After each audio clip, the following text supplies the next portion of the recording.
ఇది ఉల్లిగడ్డలన్నా వేసి చేయొచ్చు, పప్పులు పెట్టైనా చేయొచ్చు. ఏం పేరు దాని పేరు? ఇక్కడ సిరికూర అంటారు దీన్ని. మా తెలంగాణ సైడా? సిరికూర అంటాం మేము. ఇంకా ఎక్కడ ఏమంటారో తెలియదు, ఇక్కడ సిరికూర అంటాం. పప్పులు వేడి చేసుకుని వచ్చు, ఉల్లిగడ్డ అలా కూడా తాలింపు వేసుకొని చేసుకోవచ్చు. ఇది మంచిదేనా? ఇది దేనికి అవసరం? ఆరోగ్యానికి మంచిది ఆకుకూరగాయలు అనేది.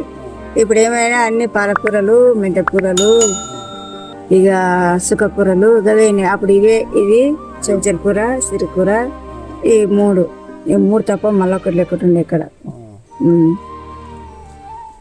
ఇవన్నీ దేశం పుట్టినప్పుడు ఇది ఒక ఏడైనా దొరుకుతుందా? దీన్ని కొనుక్కొచ్చుకున్నా దొరుకుతుంది కదా, ఊకనే దొరుకుతుంది కదా. దీన్ని ఏం చేస్తున్నారు, సంతలో పోతుందని తెచ్చి కూడా పెడుతున్నారు.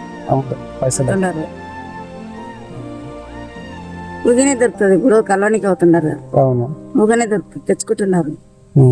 ఏం పేరు అంటారు? సిరికూర.